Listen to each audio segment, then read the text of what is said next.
papo aqui sobre eleições americanas. O Sérgio Alberiti está entrando já pelo Mises. Então a ideia hoje é a gente falar um pouco sobre as eleições americanas. O Sérgio mora em Boston, né? O Sérgio Alberiti vai entrar pelo Mises Brasil para a gente falar um pouco sobre esse momento das eleições e discutir um pouquinho o que vem, né? Até para entender os próximos passos, o que vai acontecer nos Estados Unidos e, por consequência, aquilo que vai acontecer no Brasil muito em breve. Tudo jóia? Vamos lá falar um pouquinho sobre esse momento tão importante, tão especial, né? Que as eleições que antecipam o Brasil, né? Aí estamos Sérgio, Samuel, para falar um pouquinho sobre esse dia aqui. Eu vou deixar até fixo aqui o que eu escrevi. Eleições americanas, o que vem por aí, porque assim, o que tem acontecido, né? Só para dar um histórico, aí vocês complementam, né? Vamos estar a eleição agora 2022, então a eleição foi 2023, então a última eleição foi 2019, e voltando um pouquinho em 2015, né? 2015, Bolsonaro, 2015, exato. Bolsonaro Trump ganha a eleição, Bolsonaro ganha na sequência. Depois, Trump perde a eleição, Biden ganha na sequência. Biden ganha na sequência e, por sua vez, o Lula ganha. Então, parece que a gente tem coincidências, inclusive temáticas, né? Lá o tema era fake news na eleição do Biden e agora o tema fake news ficou fortíssimo na eleição passada. Comentem um pouquinho aí essa realidade, porque é tão importante a gente trazer eleições americanas para esse momento histórico do Brasil. Então, Rodrigo, acho que é isso mesmo. Desde 2016, lá, quando o Trump ganha a eleição e começa esse movimento nos Estados Unidos, o Brasil parece que tem estado 2 anos exatos, ou 2 anos e 2 dias atrás do ciclo americano o tempo inteiro, né? A gente falou até... tem até paralelos que são engraçados de olhar. Então, assim, no mesmo dia teve um rapper aqui apoiando o Trump lá atrás, em 2016, o Kanye West. Teve no Brasil aí um rapper que ficou metendo pau no PT, em geral, não apoiando o Bolsonaro, mas metendo pau no PT. As questões das eleições, agora em 2020 e 2022 aí no Brasil, que foi contestação da eleição, um candidato da esquerda surgindo do nada. Do nada eu digo que o Lula não estava apto a ser eleito, o Biden foi meio que uma última opção que foi colocada lá para tentar vencer o próprio Trump. Então, acho que, primeiro, todos esses pontos eles vêm acontecendo quase que em seguida no Brasil. Então, acho que por isso, por si só, já vale a pena a gente dar uma olhada, porque eu costumo brincar com o Samuel que o Brasil, muitas vezes, é a periferia do Ocidente, os Estados Unidos é o centro do Ocidente. Né? E a gente escuta o tempo inteiro as pessoas falando, não, isso só acontece aqui no Brasil, porque isso é uma questão muito terras tupiniquins, é uma questão... Daí você vai ver, não.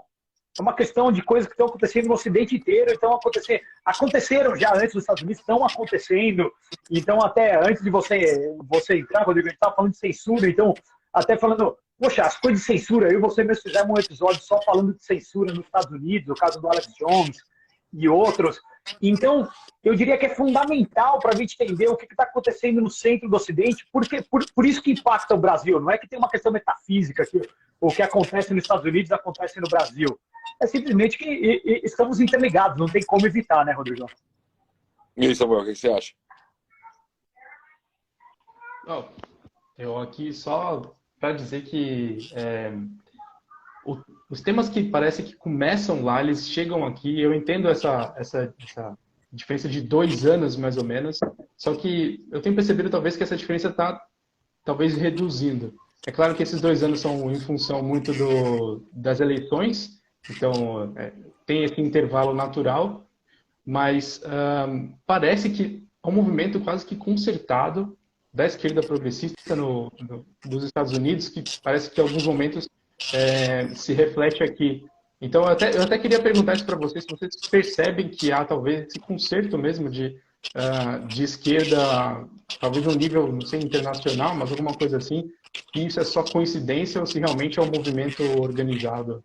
Tá, deixa eu fazer algumas correções do que eu falei, tá? As eleições dos Estados Unidos são sempre em anos pares, eu falei anos ímpares, tá errado. Pares, perfeito. Então, assim, foi 2016, mais ou menos primeira semana de novembro que costuma acontecer as eleições, depois de 2018 Brasil, depois de 2020 Estados Unidos, depois de 2020 Estados Unidos, 2022 Brasil, 5 de novembro de 2024 está marcado eleições americanas. Por que a gente está falando isso nesse momento?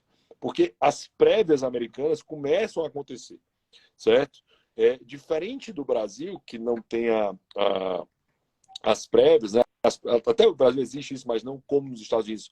Não há uma eleição, né? Lembrando, os republicanos e os democratas, mesmo os libertários, eles fazem uma eleição dentro do partido para saber quem será o seu candidato a presidente.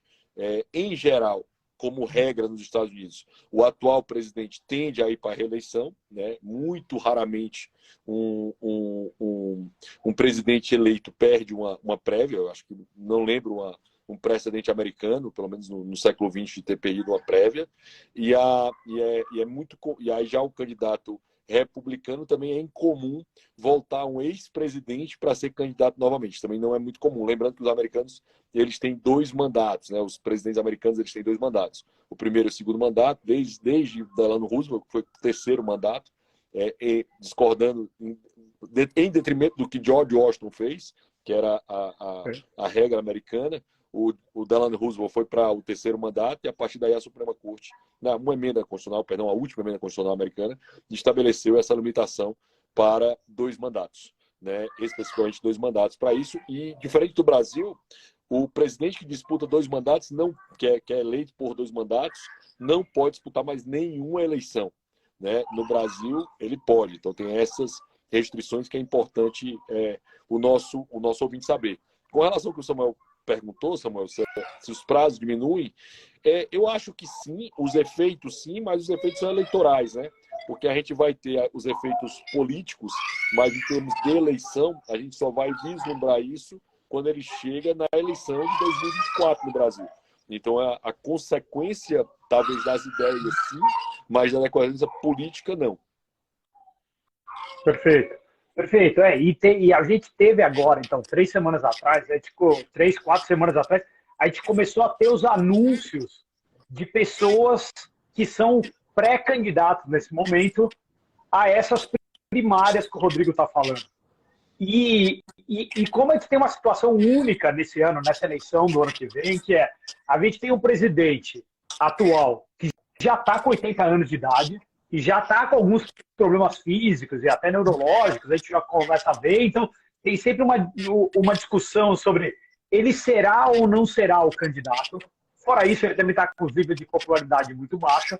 Então, começam a ter alguns desafiantes dentro do próprio Partido Democrata, né?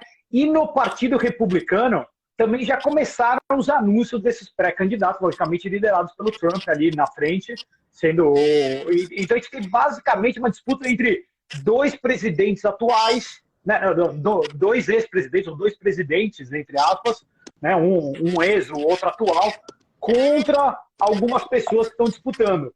E o que eu vi que está muito diferente, talvez, nessa eleição, Rodrigo, e talvez espero que seja algo que chegue no Brasil também, é o perfil desses desafiadores, né? Dessas pessoas que estão desafiando e estão querendo ir para essas disputas primárias.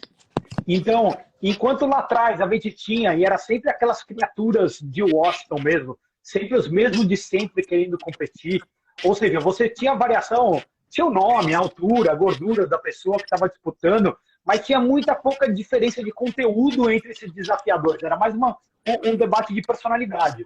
E agora o que a gente está vendo nessa eleição é algumas pessoas até com algumas ideias, em alguns pontos, algumas ideias bem libertárias, até mesmo dentro do Partido Democrata. Como assim? Explica um pouco melhor essa no Democrata, é isso? Até dentro do Partido Democrata. Então, porque acho que é importante a gente dar uma primeira visão aqui para o público brasileiro em geral. Então, como o Rodrigo falou, tem os 2 partidos, o Partido Democrata e o Partido Republicano. O Partido Democrata hoje é o Partido Progressista, a gente pode pensar, né? Então é o partido mais da esquerda, enquanto o Partido Republicano, a gente pode dizer que antes do Trump, ele estava dominado pelos neocons, que eram esses mais esquerdistas que queriam fazer guerra contra todo mundo, né? E a chegada do Trump meio que faz uma virada nisso daqui. O presidente atual, o Biden, para quem não sabe, assim, ele é um cara que ele é senador há quase 50 anos, há quase 50 anos, mais de 40 anos como senador, e foi vice-presidente. Então, nos últimos 50 anos de história política nos Estados Unidos, ou ele era senador, ou ele era vice-presidente, ou agora, esses 4 anos do mandato do Trump, foi uma vez que ele não tinha mandato, mas ele já era candidato de qualquer maneira. Então a gente fala assim, pô, são os mesmos de sempre, né? Um cara que está ali tá em Washington a vida toda. Hoje, no Partido Democrata, talvez, o que salta aos olhos de todo mundo, né, era a expectativa que ninguém iria desafiar o Biden, né, a menos que ele tivesse algum problema de saúde, o establishment democrata ia ter que buscar alguém, ir atrás de alguém para tomar o lugar dele ali na competição. Mas, recentemente, o Bob Kennedy Jr., né, o RFK Jr., como ele é tratado aqui, que é o filho do Bob Kennedy, né, que também foi assassinado, assim como o JFK que foi assassinado. O Bob Kennedy também, ele estava, né, como candidato, ele foi assassinado como candidato ao governo a presidente. Então o filho dele não só lançou a candidatura, como era o cara que ganharia a eleição com a mão nas costas, né? Deixando claro isso. Tipo assim. Ganharia a eleição, super popular, e ele tinha sido, como eu falo, o advogado da União anteriormente, durante a presidência do irmão dele. Então ele teria sido... A tradução seria até mais, ele seria talvez, não sei se é advogado da União ou procurador da República, algo do tipo. Procurador da República, então, não, é melhor a tradução do que a minha. Isso. E ele é assassinado lá atrás, e o RFK Jr. não só é o filho mais velho, ele é um Kennedy de verdade, porque tem muito político que se diz Kennedy, mas é assim, é um primo de 4º grau casado com uma prima de 3º grau. Assim. Não, esse cara é filho mesmo de um dos Kennedys originais ali, né? Que a gente poderia colocar. E ele é uma figura que é odiada pelo establishment republicano, democrata. Por quê? E o principal motivo que eles desgostam dele, ele é um cara que se opôs veementemente contra os lockdowns e contra as vacinas. Ok? Contra a obrigatoriedade do lockdown e a obrigatoriedade da vacina. E a obrigatoriedade da vacina. Ele é de carreira, ele é um advogado, ele é um advogado de meio ambiente, em geral, mas que por volta de 20 anos atrás, ele, em função de algumas causas relacionadas ao meio ambiente, ele guinou, inclusive, uma cruzada contra a indústria farmacêutica como um todo e a indústria da vacina, que se provaram altamente corruptas nesses últimos anos, ou no mínimo questionáveis. Então o RFK, até ele escreveu um livro gigantesco agora, contando toda a história do Anthony Fauci e atacando todo o establishment democrata, expondo todos os casos de corrupção, tudo. Então, ele é um cara que hoje em dia, ele está, em alguns aspectos, ele está muito mais próximo do Partido Libertário do que ele estaria, inclusive, dos republicanos e dos democratas, principalmente dos democratas. Então, ele é odiado hoje em dia pelos Clintons, pelos Obamas, pelos Bidens. Todas essas pessoas não toleram ele, Rodrigo. E esse é um ponto positivo que ele traz. Logicamente, ele é uma figura de esquerda, então você vai ver vários posicionamentos de esquerda dele com relação a salário mínimo, com relação... Inclusive, um ponto que está muito em voga no Brasil, a questão das armas. Então, ele vai trazer um pouco dessa história de controle de armas, tudo. Mas em questões super importantes que a gente teve nesses últimos anos, que foi a obrigatoriedade da vacina, a obrigatoriedade dos lockdowns, até as questões que a gente tem hoje em dia com relação... ele é um ambientalista que é totalmente contra o World Economic Forum e toda a indústria do climate change. Né? Então ele fala assim, todo esse papo da mudança climática é só para ganho político e no fundo a gente só está piorando o meio ambiente. Ou seja, ele é um cara que se preocupa altamente com o meio ambiente, é onde ele fez a carreira dele inteira, mas ele se opõe ao World Economic Forum. Então aqui de novo ele está contra questões que os democratas estão abraçando com muito vigor hoje em dia. Um outro ponto importante sobre ele, assim, recentemente o Trump deu uma entrevista semana passada na CNN, depois a gente pode até discutir disso. E um dos pontos que o Trump levantou é assim, a necessidade de se acabar a guerra contra a Ucrânia, da Ucrânia contra a Rússia, e não só ficar fomentando, apoiando um lado ou outro, acabar a guerra. E eu diria que é um posicionamento altamente libertário. Que as pessoas parem de morrer. E o RFK tem um posicionamento semelhante a esse. Ele falou a mesma coisa. Ele falou, eu discordo do Trump em muitas coisas, mas nisso eu estou 100% com ele. O que a gente tem que fazer é acabar com essa guerra. Parar de ficar mandando. Os Estados Unidos já mandou mais de 150 bilhões de dólares para a Ucrânia. Então, vão parar com essa roubalheira e vamos buscar uma solução de paz. Então, também nesse caso, ele é um candidato da paz, entre aspas. Ele está buscando a paz, enquanto o establishment democrata, as pessoas que mais querem a guerra contra a Rússia nos Estados Unidos hoje em dia, são os democratas, o tempo inteiro. Eles querem fazer basicamente uma terceira guerra mundial. E algumas pessoas, como a Hillary Clinton e outras. Né? Então, só desse cara entrar com esse nome, com esse reconhecimento de marca que ele tem, entre aspas, tudo isso daqui, já está causando um barulho nessa candidatura do Biden. Né? E está causando... Só deixa eu colocar quem é o cara, né? Ele é um sobrinho do Bob Kennedy. Não. Filho do Bob Kennedy, sobrinho do JFK. Sobrinho do JFK, exato. Tem 69 anos, não é um cara jovem, né? Mas, assim, a minha dúvida, ele teve alguma carreira política antes? Ele sempre esteve envolvido junto com os políticos. Atualmente ele não tem nenhum cargo, faz anos e anos, que acho que ele nunca foi eleito para nada. Ele é uma figura pública bastante conhecida, tá? Que logicamente ganhou muita exposição nesses últimos 3 anos, 4 anos, em função de toda essa questão dessa crise dos lockdowns e das vacinas.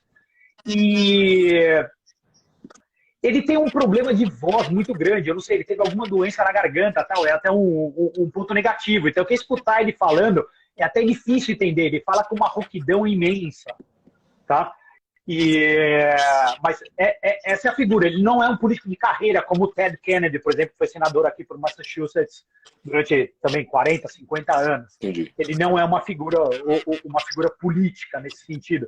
Mas ele se candidatou, Rodrigo, e foi interessante que assim, até Emerson College, aqui do lado de casa, soltou uma pesquisa, e na pesquisa ele aparece com 19%, 20% de intenção de voto entre os próprios democratas. Então, assim, isso é relevante ser dito, tá? Isso é relevante ser dito, ó, o que o Sérgio falou agora. E já passo para o Samuel falar também. Os democratas, a pesquisa de voto, de um lado, existem duas corridas eleitorais, como eu falei no começo. Uma corrida eleitoral dentro do partido, em que você vai ter projeção de voto, e é muito estranho, né? Você ter uma percentual tão alto de voto com um candidato que é presidente, certo? Sendo claro. Né? Tipo assim, o Biden é o atual presidente dos Estados Unidos, muito impopular, por sinal, certo? Não sei quanto tá, eu vou já coloco aqui quanto tá a popularidade dele. Um cara impopular, está fazendo um mau governo, considerado pelos pró-democratas, tem um defeito sério, que é o presidente mais velho da história dos Estados Unidos, e será de novo se eleito o presidente mais velho da história dos Estados Unidos. É meio gagá mesmo, para quem já viu, tem falas completamente desastradas que você vai ter do Biden, né? Assim, meio dá uma fugida, né? Dá uma saída. Eu acho que tá velho mesmo. E isso, óbvio, perde a força, perde uma questão de força que é próprio de políticos, né? Para demonstrar esse peso. Agora me impressiona a vice, né? A vice tem um papel importante e ela não aparece, não ficará como vice mesmo. Não, a Kamala, eu brinco, é a Dilma americana, tá? Mais do que o Biden? Então, imagina o quão ruim é a Kamala, que o Biden, no estado físico dele, que como o Rodrigo falou, assim, embora eu considere o Biden, a vida dele inteira, anteriormente, como assim, uma criatura dos pântanos mesmo, assim, o mal político, mas é até triste você ver a situação de um senhor de 80 anos que está passando. Mas a Kamala, ela é tão ruim, Rodrigo, que sim, nem se cogita que ela seja a pessoa. Pode até ser que as coisas virem aí, mas assim, nem se cogita que ela venha a ser a pessoa que estaria assumindo essa candidatura. E ela é uma pessoa que também tenta assumir ela o máximo possível, porque toda vez que aparece, ela fica dando risada de coisas que não tem nada a ver, faz piadas que não tem a ver com a situação, parece a história da mandioca da Dilma. Então, assim, é uma situação bem trágica com relação a quem será essa próxima pessoa. Meio que os democratas, ou pelo menos o establishment democrata, não tem solução que não seja seguir com o Biden né? Muito se cogita também o nome do governador da Califórnia, né? O Gavin Newsom, que foi o oposto do DeSantis, né? Que quando a gente começar a falar dos republicanos, acho que a gente pode entrar ali, foi o oposto. A Califórnia foi o lugar que mais fechou, que mais teve mandato de vacina, que ele mais teve escândalo. Claro, eu acho que o formato é esse, tá? Desse programa aqui, que é só para ficar claro, pessoal. Meu papel aqui é como o podcaster do Mises, tá? Esse é meu papel, apesar de eu não estar no Mises, que é meu papel, né? Tá cada um aqui, o Samuel Rodbald e o Sérgio, que é o nosso cara que mora nos Estados Unidos e que vai ter uma visão em primeira mão de lá. Eu acho que a gente pode começar sempre assim, né? Fala dos democratas, fala dos republicanos, fala dos libertários, para entender e fala o que vai acontecer, assim, quais são os próximos passos. Eu acho que esse desenho é legal, porque tem que ficar claro, né? A corrida eleitoral democrata, a corrida eleitoral republicana e a corrida eleitoral libertária. E isso é uma coisa que eu falava no passado, que os democratas, em regra, né? Até o Obama, você tinha o Partido Democrata, ele era mais liberal do que quase todo o partido brasileiro à época, tá? Estou dizendo hoje, né? Mas à época que os sociais-democratas eram a direita do Brasil, parte defende a Constituição americana até hoje, a Constituição americana ela é liberal, né? Eminentemente liberal. Então você vai ter uma pegada nesse sentido, né? A ideia de obrigar a vacina é algo absolutamente antiliberal, né? Para isso. E é uma pegada, Sérgio, só dar um primeira rodada, desculpa, Samuel, de novo, mas eu acho que o Sérgio pode falar melhor disso. A primeira rodada, as primeiras prévias são muito importantes, né? Onde é que elas começam? Então, os republicanos, e é importante falar isso assim, em agosto eles têm o primeiro debate, tá ok?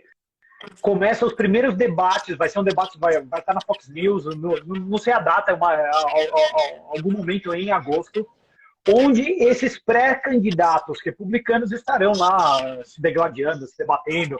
Não sei se o Trump terá interesse de ir no debate ou não, dado a liderança tão grande dele dentro dos próprios republicanos, né?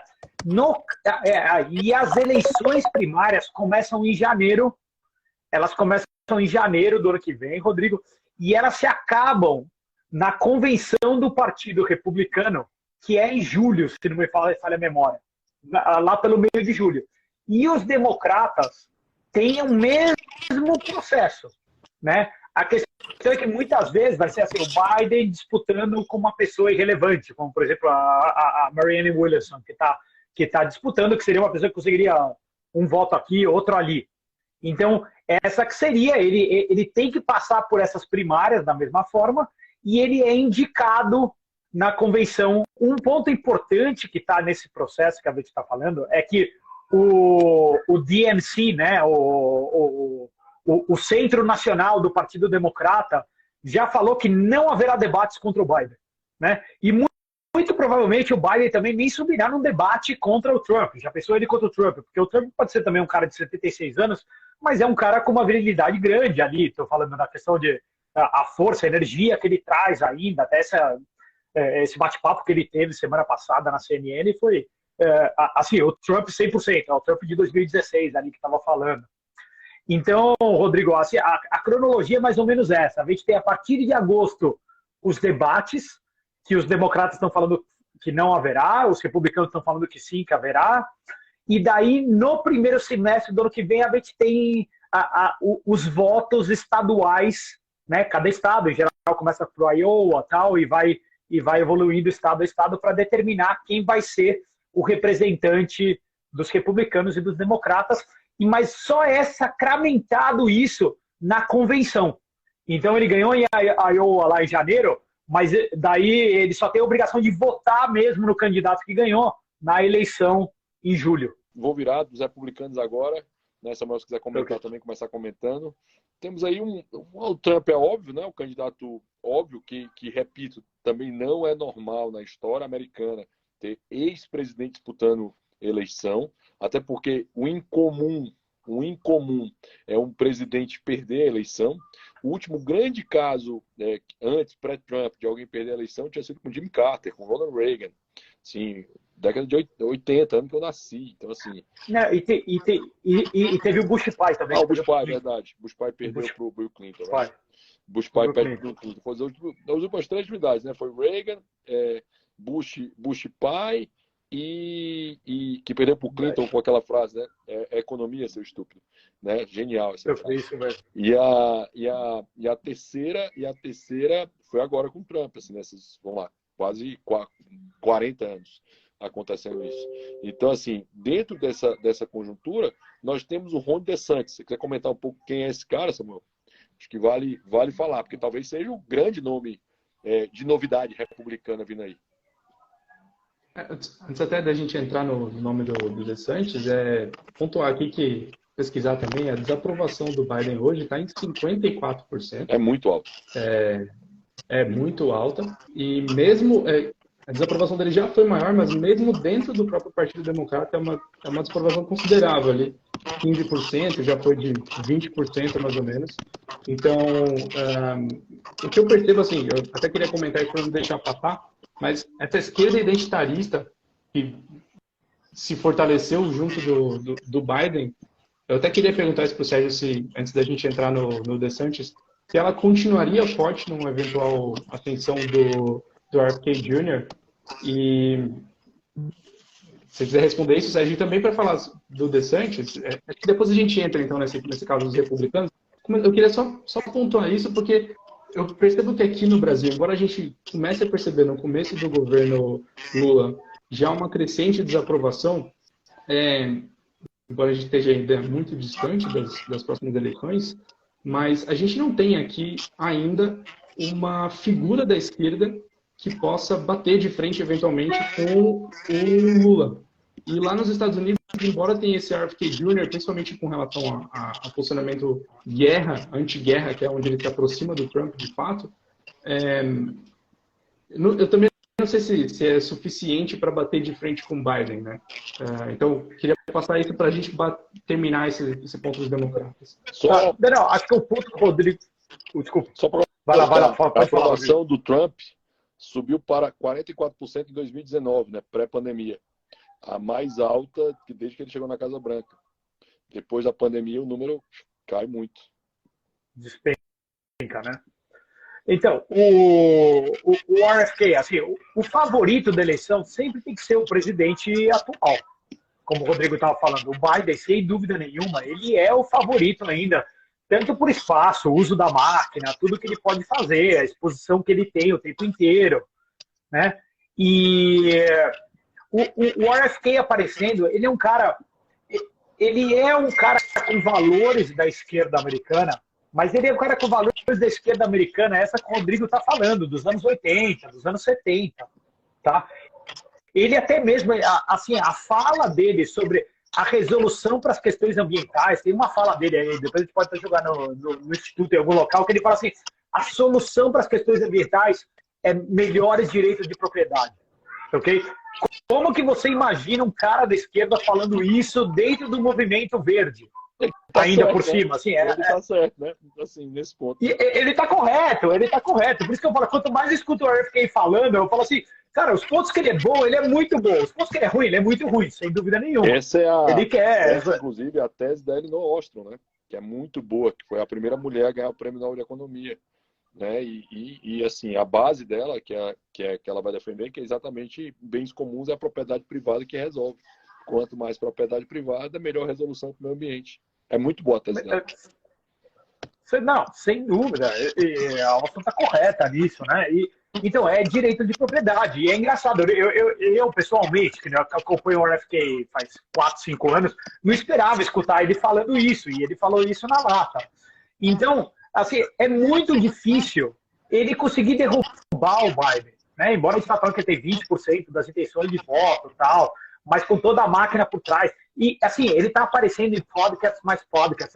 Eu vi que ele gravou com o Dave Smith essa semana. Provavelmente ele vai aparecer no Joe Rogan nesses próximos dias, porque ele tá vendo que o establishment democrata não tá dando espaço para ele. Sim, a possibilidade dele derrubar é pequena, não é inexistente, mas é pequena. Mas a possibilidade dele mudar a janela de Overton sobre quais pontos são passíveis de discussão, como, por exemplo, ele é um dos caras que acha que a VIX tem que botar o Fauci na cadeia. Sei lá, eu concordo com essa opinião dele. E assim, ele acha que a gente tem que ir atrás de toda a corrupção que teve com relação a toda a indústria que se fez por trás dos lockdowns.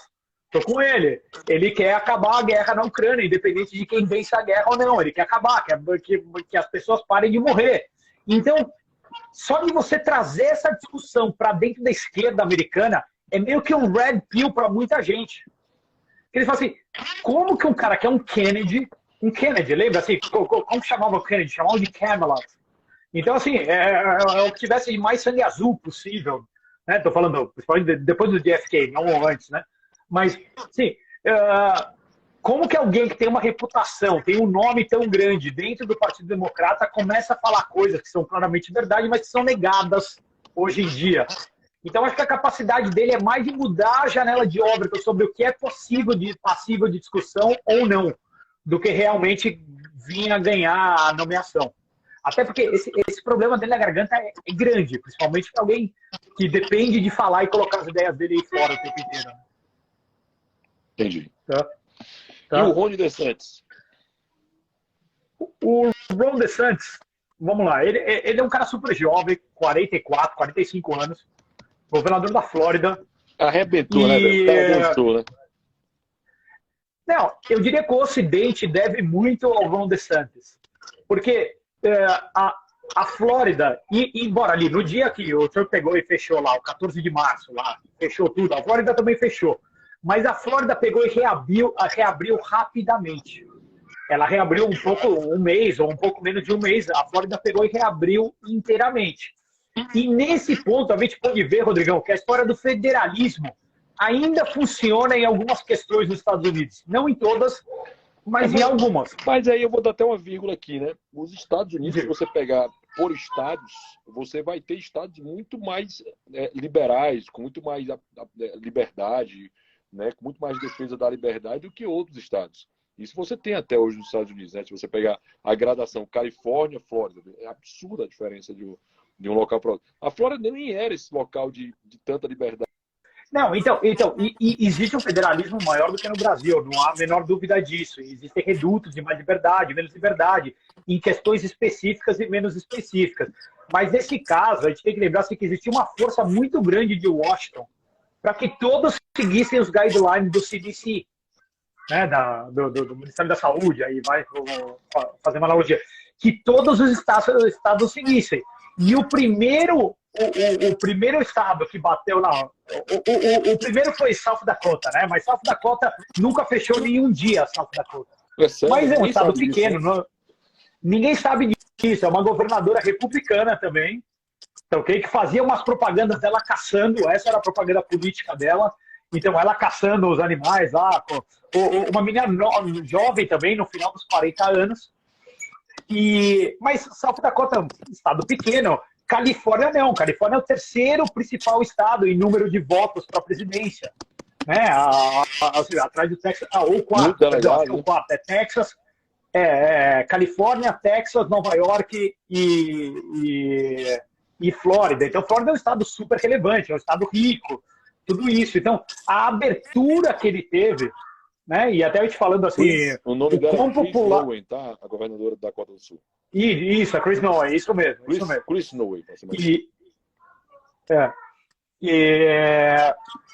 E a abertura que ele deu foi tão importante que ele mostrou o caminho para outros estados americanos. Tanto que o Texas, por exemplo, né, o Greg Abbott, ele abre só depois que ele vê o quão aplaudido o Ron DeSantis é na convenção do partido acho que era o CPAC, não era nem a convenção do partido. Então, assim, o quão aplaudido ele foi. Uma semana depois do CPAC, o Texas também abre inteiramente. E ninguém fala então, dos ele lados, foi né? super... Que morreu menos gente na Flórida, que teve menos mortes por Covid, que a economia voltou mais rápido, que a riqueza aconteceu mais. Ninguém fala esse dado, né? Todo mundo esquece dessa bobagem. Se comparar Flórida com Califórnia, é muito pior a Califórnia do que a Flórida. Não, muito pior. É a Califórnia pela primeira vez na história da Califórnia, desde 1849, lá, quando tem o Gold Rush, as pessoas começam a ir. Pela primeira vez na história da Califórnia, em 2020, as pessoas começam a sair mais da Califórnia do que ir para a Califórnia. Então começa a ocorrer um êxodo da Califórnia. Lógico, continua sendo um estado rico, são quase 40 milhões de pessoas, tem todas aquelas riquezas naturais, empresas lá.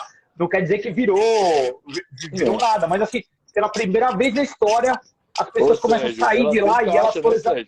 Califórnia, para quem não sabe, fluxo e caixa, né? Califórnia tem dinheiro arrecadado muito do passado, né, cara? Tipo assim, agora, assim, a migração que você tem hoje relacionada à criptomoeda para a Flórida, relacionado a empresas indo para o Texas, é absurda, cara. Tipo assim, o que eles perderam de mentes, né, e de negócios é um negócio absurdo que a Califórnia perdeu.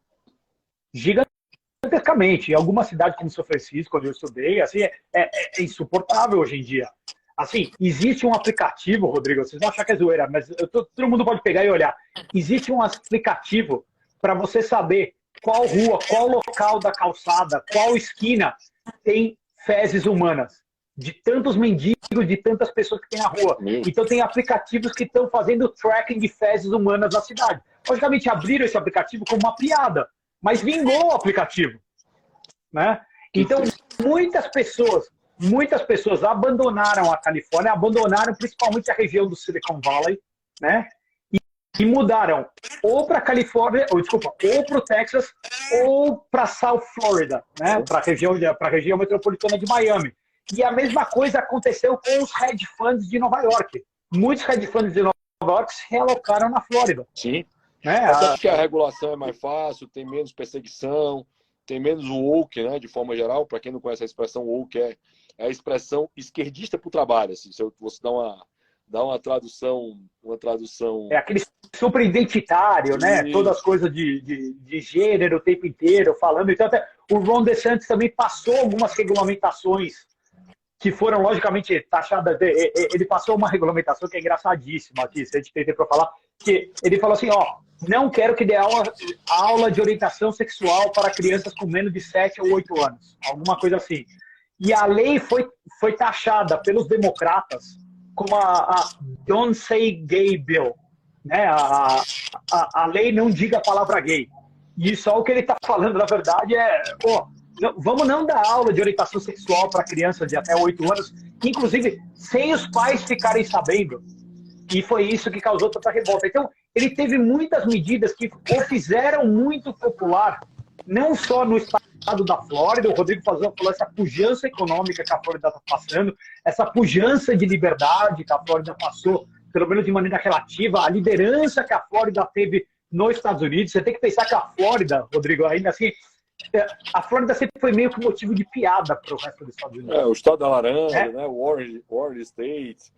Nunca foi um estado... o lugar que só tem velho aposentado e até tem uma expressão que as pessoas falam assim, it's a Florida man. Né? A Florida man é o cara totalmente louco. Entendi. Que tá assim, fazendo loucura na rua, vestido de shorts e camiseta, fazendo uma loucura. Eles falam assim, that's a Florida man. Então, de repente disso, a Flórida sai como um estado líder dos Estados Unidos.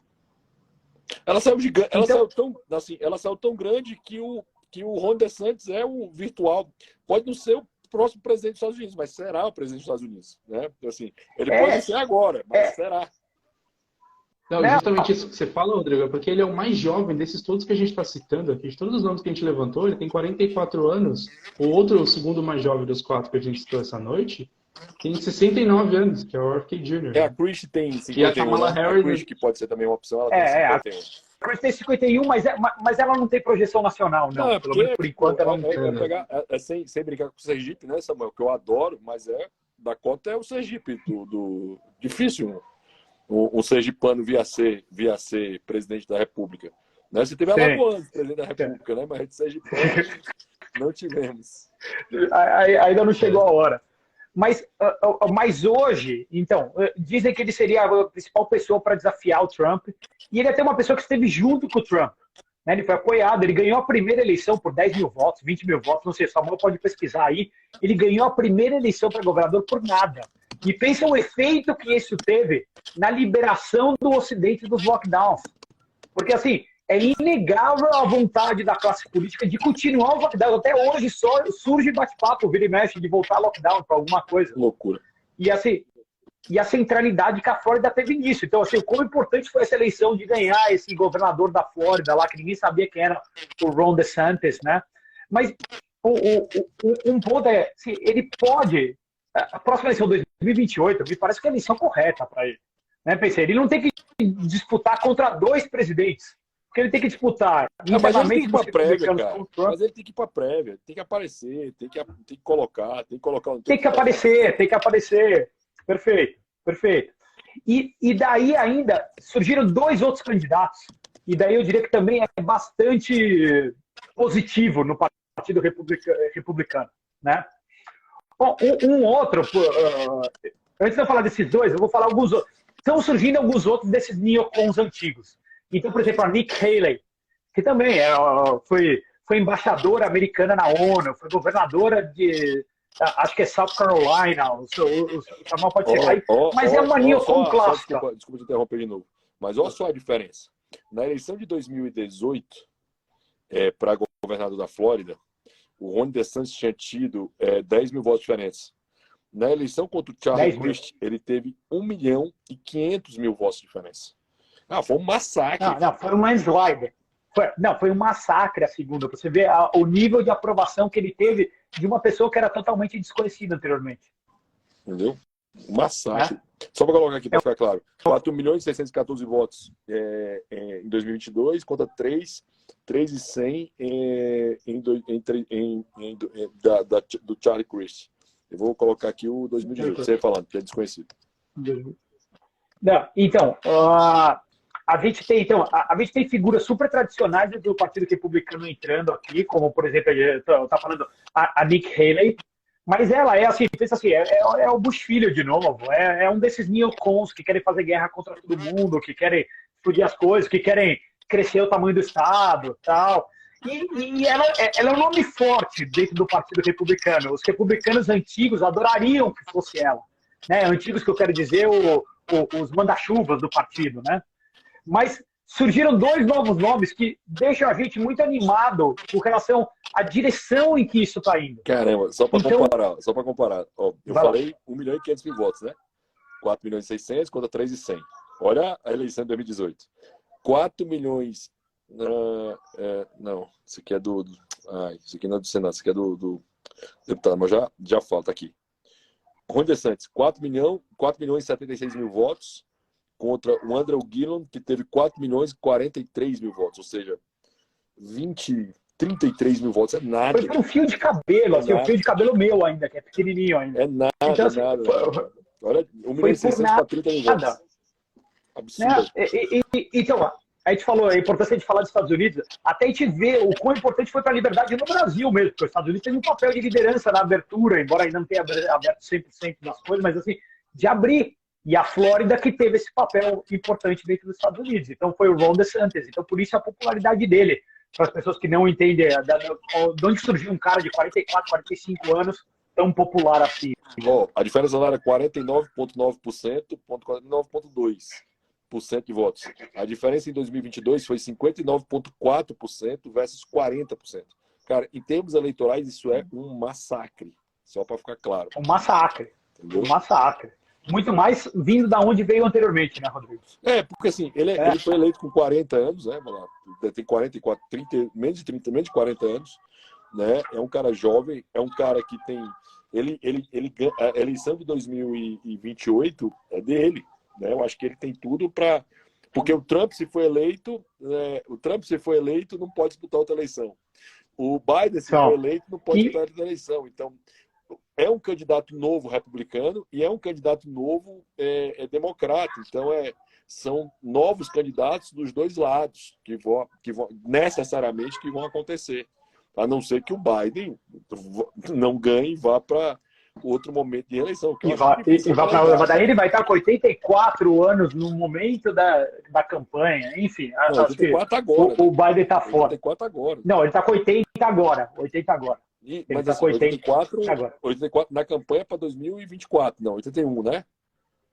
Não. 84 na campanha para 2028. Estava falando no cenário hipotético dele perder e ir para uma outra. Cara, agora ele vai estar com 80. Já não é essas maravilhas, já não está.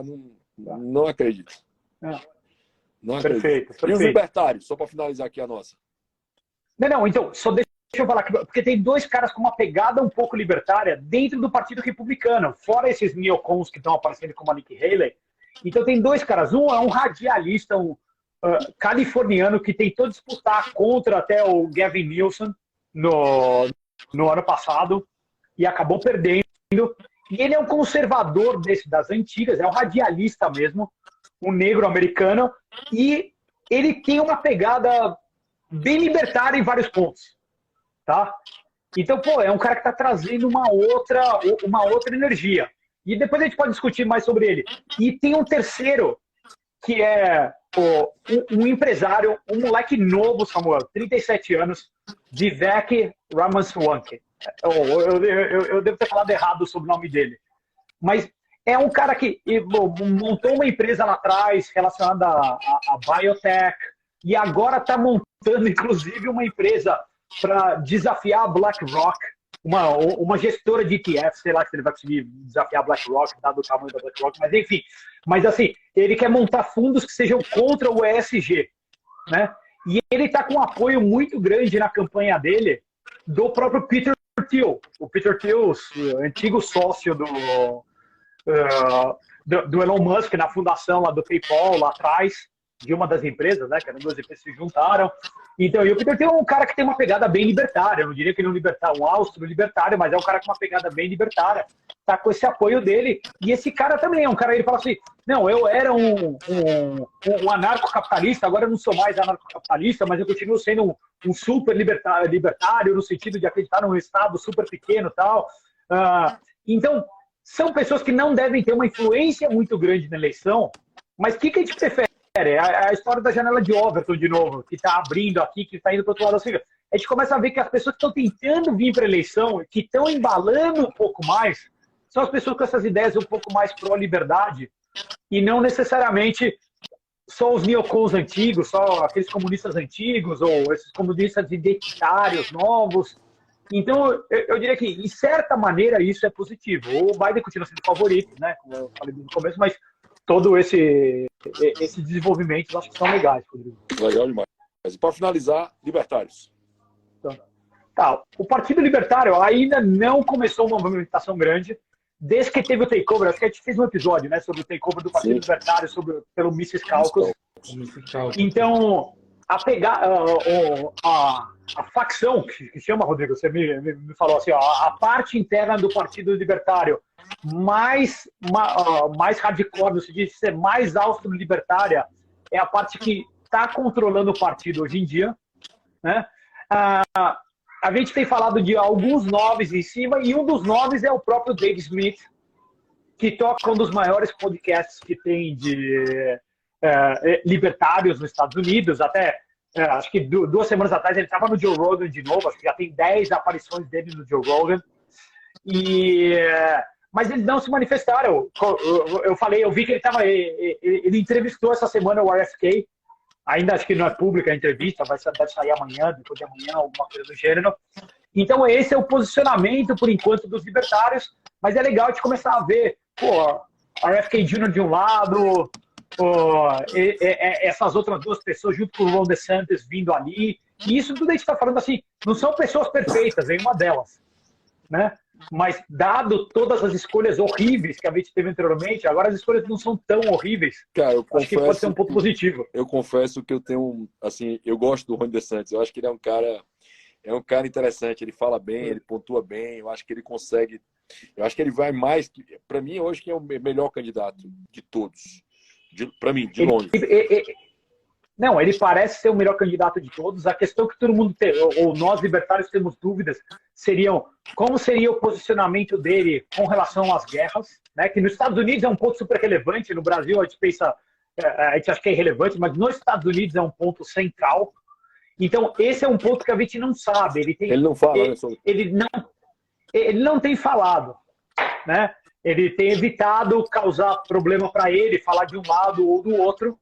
Então, esse talvez seja um ponto de interrogação, Rodrigão. Mas eu gostaria que ele continuasse governador da Flórida. Cara. O Santos lembra um pouco o Zema, tá? Só para pegar a pegada aí.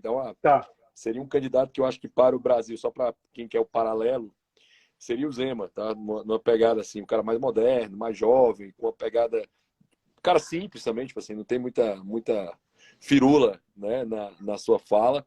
E é um cara que é pragmático pra caramba. Também, assim, o Zema não fala que quer ser candidato, nem vai falar isso. Assim como o Trump, Ele vai falar. o Ron DeSantis não vai falar, até porque ele sabe que, aqui para nós, o Trump vai ter preferência dentro dos republicanos. Ninguém vai brigar com o Trump. Ele tem consciência disso.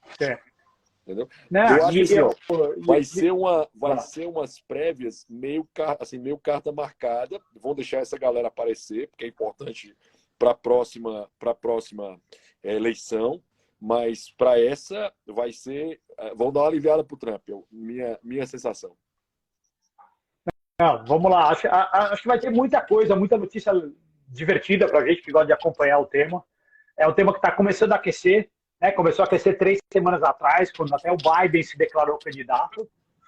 Então, e agora, agosto está na esquina aí, daqui a pouquinho estamos em agosto e começam as eleições, os debates de fato. Então, acho que vai ter muita notícia aí, vai ter muito candidato para a gente analisar, a gente nem entrou no town hall que o Trump fez semana passada, mas ele deu uma entrevista grande na CNN e no final foi um busto gigantesco para ele, ou seja, ele ganhou muita força com essa entrevista, o Trump, na CNN. É um local que não será agradável para ele, né? Um local que ele levaria porrada. Não, quem puder ver a entrevista dele, procurar no Google, não, no Rumble, acho que você consegue ver a entrevista inteira. Dentro do YouTube você vai conseguir ver partes, cortes, tá? É bem interessante você ver assim, a agressividade dos entrevistadores, o quão tranquilo o Trump tá. Uma coisa legal foi que ele trouxe alguns recibos das coisas, então falou assim, você atiçou o pessoal do 6 de setembro. Ele tirou um papelzinho assim e falou assim, ó, tá aqui, ó, no dia 5 de setembro, às 3h43 da tarde, eu falei, pessoal, vamos para casa, vamos fazer... Vou para paz. Daí depois, às 9h30 da noite, eu falei tal coisa, não sei o quê. Então, assim, ele trouxe alguns recibos das coisas que ele fez, das coisas que ele falou, que ele nunca trazia, ele sempre falava de maneira abstrata, né, sobre essas coisas. Esse posicionamento dele contra a guerra é muito importante. E, acho que, Rodrigo, sem entrar no detalhe, mas falar assim, o quão importante é o posicionamento contra a guerra. A gente tem que pensar que nos Estados Unidos, em geral, tá? O presidente que ganha é o presidente menos belicoso, tá? O candidato menos belicoso. E daí você não fala assim, não, parece uma piada, então. Então, por exemplo, o Bush filho ganhou contra o Al Gore, ele era o menos belicoso. Sim, a percepção lá na eleição dele contra o Al Gore é que ele era o candidato da paz e o Al Gore era o candidato da guerra. O Trump mesmo contra a Hillary, o Trump era o candidato da paz, a Hillary já queria fazer a guerra contra a Rússia naquela época. O Obama contra o John McCain. O John McCain é o cara que quer fazer guerra em todos os lugares da história da humanidade. Então, assim, em geral, ganha o presidente que é mais contra a guerra. Tirando o caso aqui da última eleição, que, logicamente, o Biden representa muito mais vontade de fazer guerra do que o Trump fazia lá atrás. Então, esse, de novo, pode ser um ponto relevante ao longo das eleições, Rodrigo. Vamos embora. Palavras finais aí, turma. Agradecer aos ouvintes do Instituto Mises Brasil, né? Aqui o seu podcast, hoje entrevistando Sérgio Alberiti e Samuel, junto conosco nesse papo genial aqui para falar sobre eleições americanas. É o primeiro papo. Samuel está começando aqui a falar com a gente. Na próxima ele fala um pouco mais nessa sequência. E a gente toca isso. A ideia é fazer esse podcast, esse momento, que a gente vai usar o Instagram, mas isso vai para o podcast do Mises de forma regular. Ou seja, em momentos importantes a gente vai falar sobre eleições americanas. Quando as prévias chegarem lá em agosto, com certeza a gente vai estar acompanhando mais de perto. Mas o nosso objetivo, até pela história recente, Estados Unidos e Brasil, é que aquilo que aconteceu nos Estados Unidos é o que vai acontecer no Brasil. Então, assim, desde a discussão, o movimento, os pontos, né, você parece que a gente vê uma regressão dessa pauta identitária, né, inclusive pelo lado dos próprios democratas, que é a esquerda americana, e essa tendência, então, talvez seja ter esse movimento contrário. A vantagem dos americanos é que elas estão na Suprema Corte muito menos, digamos assim, com televisão ou com câmeras afeitas a ela, então ela acaba sendo mais discreta do que a nossa Suprema Corte. Então, queridos, palavras finais, muito obrigado a vocês, para a gente encerrar esse momento. E 8 horas, para quem estiver por aqui, eu vou bater um papo completamente diferente com o Luiz Felipe de Orleans Bragança e com o Hélio Beltrão, lá nas redes do Luiz Felipe de Orleans Bragança, para falar sobre o Brasil, né? Frente Parlamentar do Mercado, Instituto do Mercado, que vem por aí, né? Para dar outra referência completamente diferente. Show de bola, Rodrigo. Obrigado. e que a gente usa esse espaço aqui para tanto informar o público brasileiro, inclusive eu vejo muitos libertários no Brasil pegando notícia dos Estados Unidos via CNN. Né? Então, até ser um canal do que acontece aqui, um canal de comunicação nosso, que a gente consiga fazer com regularidade isso daqui, trazer essas notícias, essas análises auto-libertárias nossas aqui do que está acontecendo aqui. Exatamente isso, né, Sérgio? A gente sente falta um pouquinho de informações do nosso próprio movimento liberal e libertário com relação ao que está acontecendo nos Estados Unidos. Eu acho que esse é o objetivo aqui desses encontros regulares que a gente vai ter, Sérgio e Rodrigo. Valeu, pessoal. Obrigado pelo espaço. Eu queria só fazer um comentário final, antes de terminar, que o Alexandre Moraes, o ministro Alexandre Moraes, chegou a dizer que a Jovem Pan ela era partidária. Já imaginou se ele acompanhasse a CNN, né, e entendesse que televisões, todo mundo tem viés, inclusive ele, né? Assim, tem viés claro, né? A Ayn Rand é muito feliz no livro dela, Who Needs Philosophy, né? Que é quem precisa de filosofia, na hora que ela diz, cuidado, se você não sabe a filosofia que você segue, ou a filosofia que alguém diz que segue por você, provavelmente você está seguindo alguém, né? Ainda que você não saiba disso. Senhoras e senhores, esse foi o podcast do Brasil. Muito obrigado e até a próxima.